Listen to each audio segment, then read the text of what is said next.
Hi friends, welcome back to my channel way to knowledge. मेरा नाम है अर्शीन और जैसा कि आप सब जानते हैं कि जून में यूजीसी नेट का एग्ज़ाम होने वाला है और इसी से रिलेटेड मैं आप सबके लिए एक वीडियो लेकर आई हूं जो कि रिमाइंड कराएगी आपको उन नॉवेल्स के बारे में जिनकी फ़र्स्ट लाइन बहुत इंपॉर्टेंट है एंड उनकी फ़र्स्ट लाइन यूजीसी नेट के क्वेश्चन पेपर में पूछ ली जाती है और उस नॉवल का हमें नाम बताना होता है।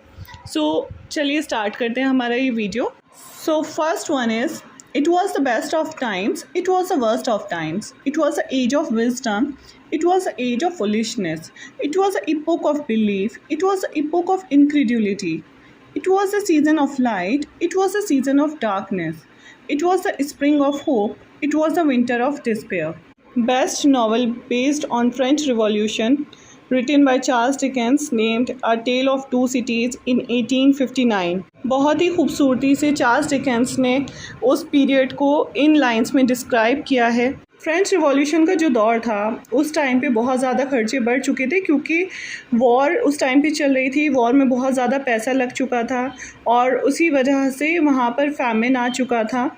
जो गरीब लोग थे वो भूख से मर रहे थे, जो पेजेंट्स थे वो भूख से मर रहे थे और लेकिन जो अमीर लोग थे, राजा थे, रानी थे, वो लोग अपने ऐश में मगन थे और जब जब उन लोगों को पैसों की कमी पड़ती वो पेजेंट्स के ऊपर टैक्स लगा दिया करते थे। उस टाइम पर पैलेस ऑफ वर्सेल्स भी बनाया गया था जहाँ पर जितने सारे अमीर लोग थे वहाँ पर लोग अपने ऐश और इशरत में बिजी थे। हर तरह के गेम्स खेले जाते थे, हर तरह के कार्ड्स खेले जाते थे, वहाँ पे हॉर्स राइडिंग सब कुछ था। लेकिन जो बेचारे गरीब लोग थे उन लोग के पास खाने के लिए भी कुछ नहीं था। और तो और जो वहाँ पर रानी थी जिसका नाम मैरी एंटोनेट था, वो हर साल अपने लिए 300 ड्रेसेस बनवाया करती थी। तो जो पेजेंट्स थे वो ये सब नहीं देख पा रहे थे।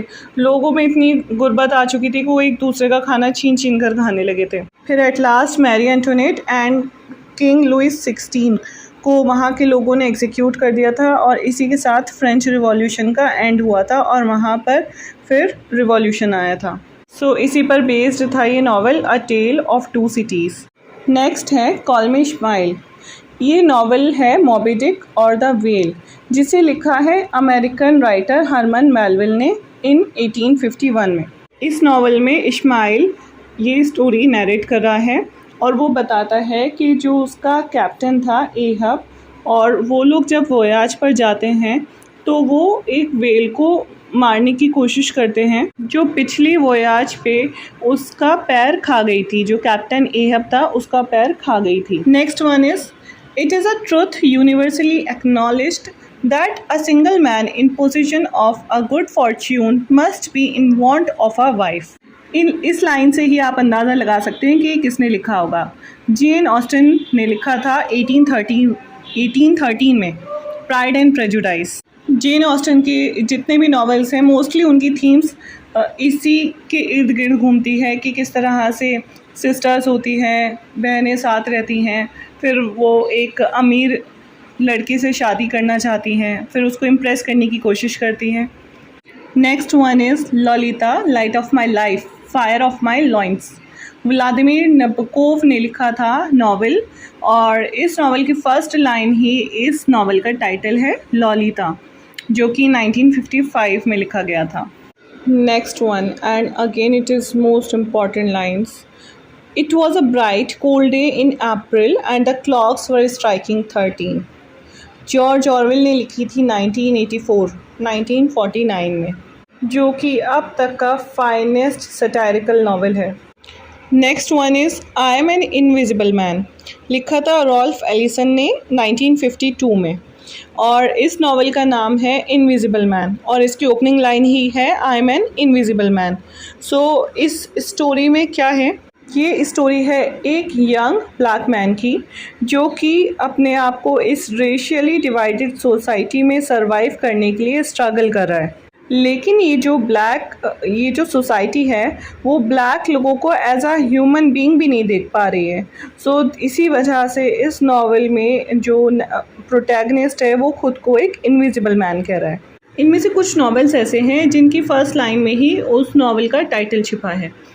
जैसे ये नेक्स्ट है, the Miss Lonelyhearts of the New York Post Dispatch, are you in trouble, do you need advice, Write to Miss Lonely Hearts and she will help you.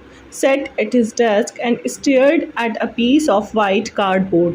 ये नॉवेला है जो लिखी है नेथनियल वेस्ट ने इन 1933, जब America में great depression का दौर चल रहा था. Next one is, you don't know about me without you have read a book by the name of The Adventure of Tom Sawyer, but that ain't no matter. Mark Twain ने लिखी है book जिसका नाम है adventures of Huckleberry Finn 1885 में. इस line से थोड़ा सा कन्फ्यूजन हो सकता है क्योंकि इस लाइन में नाम दिया गया है the adventure of Tom Sawyer का, लेकिन ये ओपनिंग लाइन है एडवेंचर ऑफ हकलबेरी फिन की. सो ये भी आप लोगों को याद करना बहुत ज़्यादा ज़रूरी है. Next one is mother died today और may be yesterday, I can't be sure. The stranger के नाम से ये नावल पब्लिश हुआ था फ्रांस में. फ्रेंच नावल है ये और इंग्लिश में पब्लिश हुआ था as the title the outsider. 1942 में लिखा गया था ये novella bye Albert कैमस.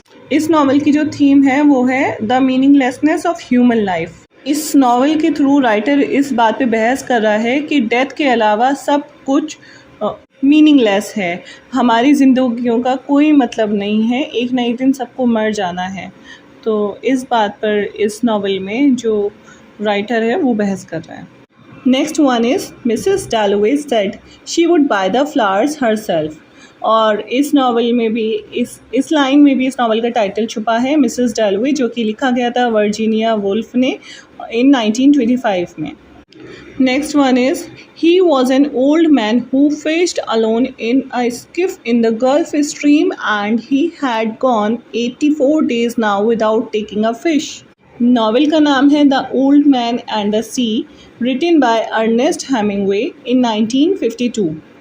Next one is, I was born in the year 1632 in the city of York of a good family. बहुत ही फेमस नावल है ये, डैनियल डेफो के द्वारा लिखी गई रॉबिन्सन क्रूसो इन 1719. और अगर ये क्वेश्चन एज अ पैराग्राफ आता है और इसकी कुछ और लाइंस दे दी जाती हैं तो इन लाइंस में रॉबिन्सन बहुत बार आया है. सो इससे आप लोग अंदाज़ा लगा सकते हैं कि इस नावल का ये लाइंस जो हैं वो नावल रॉबिन्सन क्रूसो से ली गई हैं. Next one is, he, for there could be no doubt of his sex, though the fashion of the time did something to disguise it, was in the act of slicing at the head of a moor which swung from the rafters.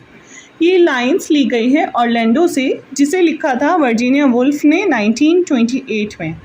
Orlando की अगर हम बात करें तो ये एक novel है जिसमें मेन प्रोटैगनिस्ट का नाम ऑरलैंडो है और he was born during the time of Elizabeth first.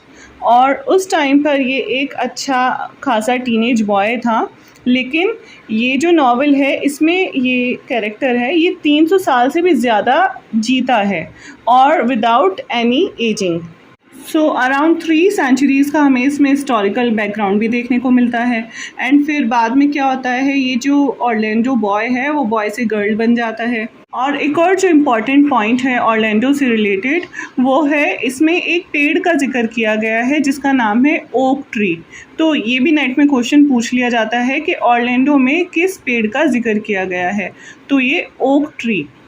Next one is, When Dick Gibson was a little boy, he was not Dick Gibson.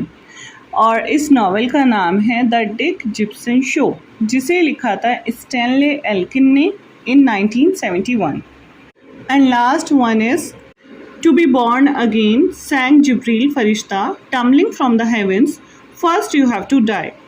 ये लाइंस ली गई हैं द सैटेनिक वर्सेस से, जिसे लिखा था सलमान रुश्दी ने इन 1988.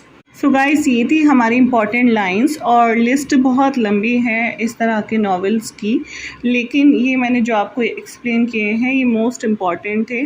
आई होप कि मेरा ये वीडियो आपको अच्छा लगा होगा. So please like and share ज़रूर करें and don't forget to subscribe.